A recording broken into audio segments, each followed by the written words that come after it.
तो मेरे new year के फर्स्ट डे का स्टार्ट ही काले बूट और काली छतरी से हुआ। रात भर बारिश होने के बाद गाड़ी मिलना बहुत मुश्किल था, इसलिए मैं वॉक करके मेन रोड तक गई ताकि मुझे कोई गाड़ी मिल जाए, क्योंकि जब भी बारिश होती है तो रश ज़्यादा हो जाता है, फिर गाड़ी जो है वो मिलना मुश्किल हो जाती है। वहाँ पर बैठ के वेट करने के बाद भी मुझे कोई गाड़ी नहीं मिली, और आखिरकार जब मुझे मिली भी तो 20 मिनट का सफ़र हमने तकरीबन 1 घंटे में उसको कवर किया।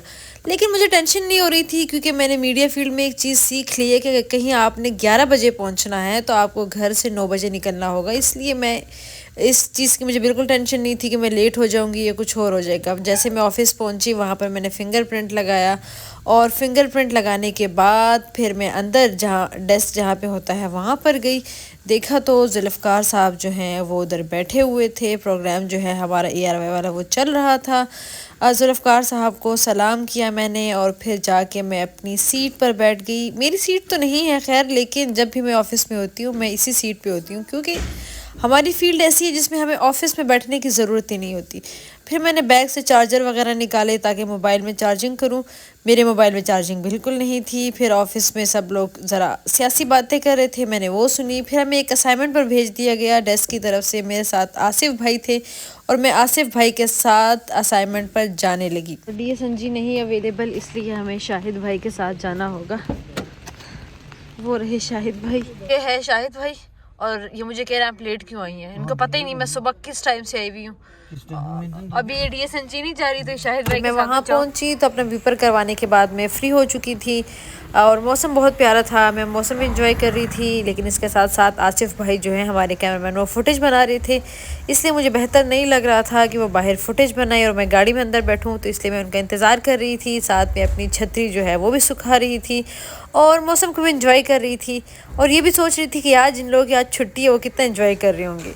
वो दूसरे GTV वाले भाई खड़े हुए हैं, उनका नाम है फैज़ान भाई। उनके साथ जो कैमरामैन है ये मेरे साथ थे रोज़ न्यूज़ में। कितना प्यारा मौसम है। आसिफ भाई अब चीज़ें पैक कर रहे हैं अच्छे मौसम के साथ। अब हम ऑफिस दोबारा जाएंगे। और ये पेपर हो जाने के बाद हम लोग ऑफ़िस की तरफ जाने लगे। ऑफ़िस में मैं बैठी थी, कुछ टाइम मुझे हुआ था कि मुझे दूसरी असाइनमेंट पर जाने का कहा गया, जिसमें मुझे फ़याज़ भाई के साथ जाना था, जो कि हमारे एक दूसरे कैमरामैन हैं।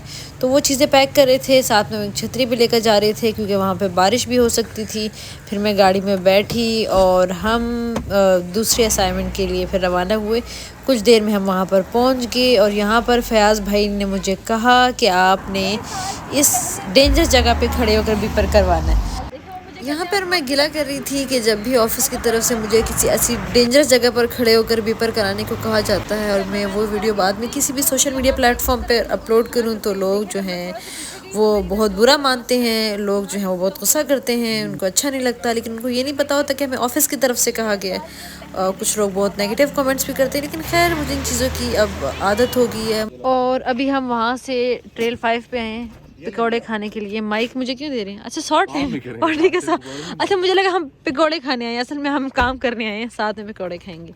ये ट्रेल 5 है और यहाँ पर हम यहाँ से मिलेंगे। खुशबू तो पहले से ही आ रही है, लेकिन मेरी वीडियो कौन बनाए? मैं उधर ही थी कि मेरी फ्रेंड आफिया जो है वो भी अपना पेपर रिकॉर्ड करवाने के लिए वहाँ पर पहुँची। हम दोनों खड़े होकर बातें ही कर रही थी कि कुछ स्कूल या कॉलेज के बच्चे जो हैं वो वहाँ पर आए, और मैं आफिया को बता रही थी कि असल ज़िंदगी तो ये लोग जी रहे हैं, हम तो बस वैसे ही गुजार रहे हैं।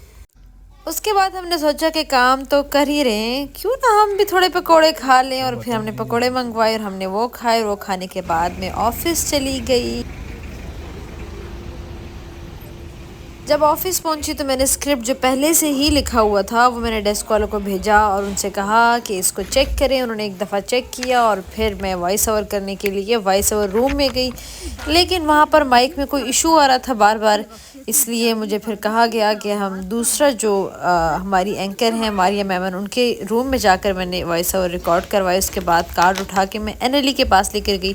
NLE को कार्ड देने के बाद उनके साथ थोड़ा बैठना होता है, उनको गाइड करना होता है कि कौन सी चीज़ लगानी है और कौन सी नहीं लगानी। बस इनको सब कुछ खुद पता होता है, लेकिन कभी कभी हम अपने मर्ज़ी की चीज़ लगवाना चाहती हूँ कि कौन सा शॉट लगना चाहिए, ये नहीं, तो उसके लिए साथ बैठना होता है। तो वो जो है मेरे ही जो रिपोर्ट है उसको एडिट कर रहे थे, और जब वो एडिट हो चुका तो मेरा काम भी ख़त्म हो चुका। सर्दी से बचाव के लिए लोग एहतियात भी कर रहे हैं। कैमरामैन फयाज अहमद के साथ जैनब अली, ARY न्यूज़, इस्लामाबाद। इसके बाद मैंने सुख का सांस लिया क्योंकि मैं बहुत थक गई थी और मेरी नींद भी नहीं पूरी थी, तो मैं घर चली गई और मेरी छुट्टी हो